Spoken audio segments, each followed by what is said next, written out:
Hello YouTube, welcome back to my channel once again. First off, I just want to clear something with you guys. I haven't been uploading a little bit recently and there's a reason for that. I've had quite the terrible chest infection and it has really screwed my throat up and my ability to breathe and things like that. I've been so sick basically. I've been unable to work or do anything, so YouTube was completely out the question. I still feel quite rough, but I'm just trying my best to get a video out as I want to continue uploading as much as I can, to be honest, and I don't want to let the illness get the better of me.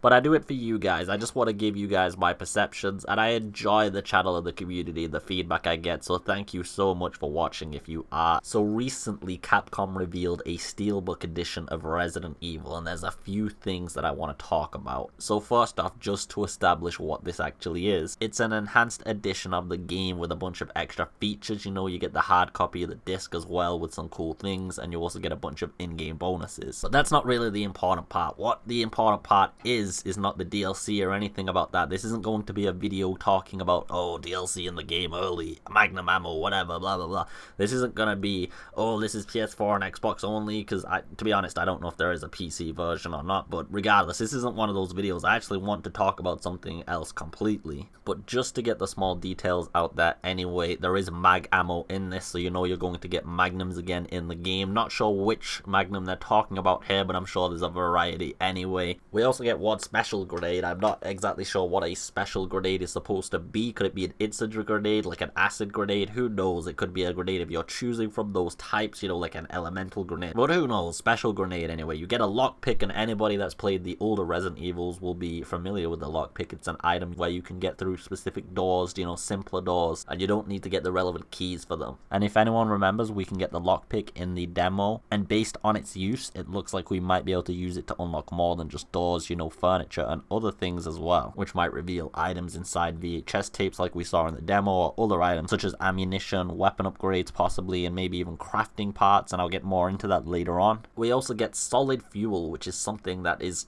relevant to crafting, is all I can assume, really. Like, solid fuel doesn't sound like something you put in a flamethrower or something, and one of it doesn't exactly sound effective, so maybe it's used in crafting. That sounds like the more reasonable explanation, as well as the next one, which is gunpowder, because again, you don't really put gunpowder in a gun and fire it. I would assume these two are used to make a combination or something like that. And if you guys remember, in Resident Evil 3 they actually had gunpowder and you could use it to craft various munitions, so I think they'll be elaborating on that system and improving it, making it much better and deeper. So I'm looking forward to seeing where that goes and how far they take it, to be honest. And then we get a standard herb as well as the Madhouse Mode, which is just another difficulty that's added at the extreme difficulty section. So basically this is going to be like the hardest difficulty, but you'll unlock this naturally just by playing the game once, and to be honest, I don't really think you want to play on Madhouse Mode on your first playthrough anyway. You'll probably want to get used to the environment and the areas first. But what I actually want to talk about specifically in this video is the guns and the crafting, and I'll get into the crafting first because that's what's got most of my attention, to be honest. So if you guys remember back when we watched the survival tape, we got our first look at the system you can use to combine items together, and also what got revealed was that there was a combine list which showed that there was a plethora of items, much more than is expected for a reasonable person to remember.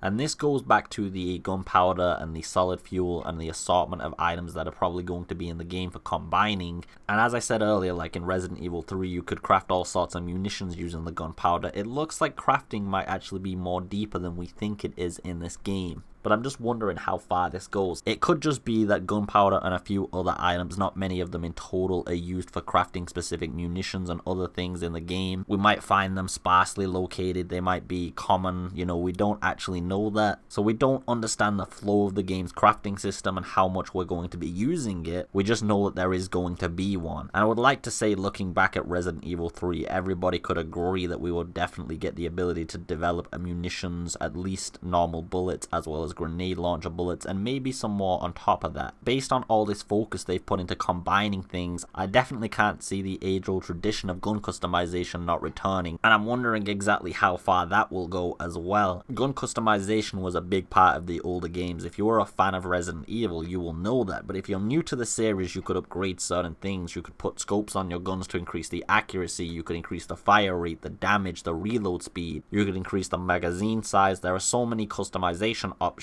and you can increase them over tiers usually. So for all this focus on combination, it would be reasonable to assume that that is making a return as a feature.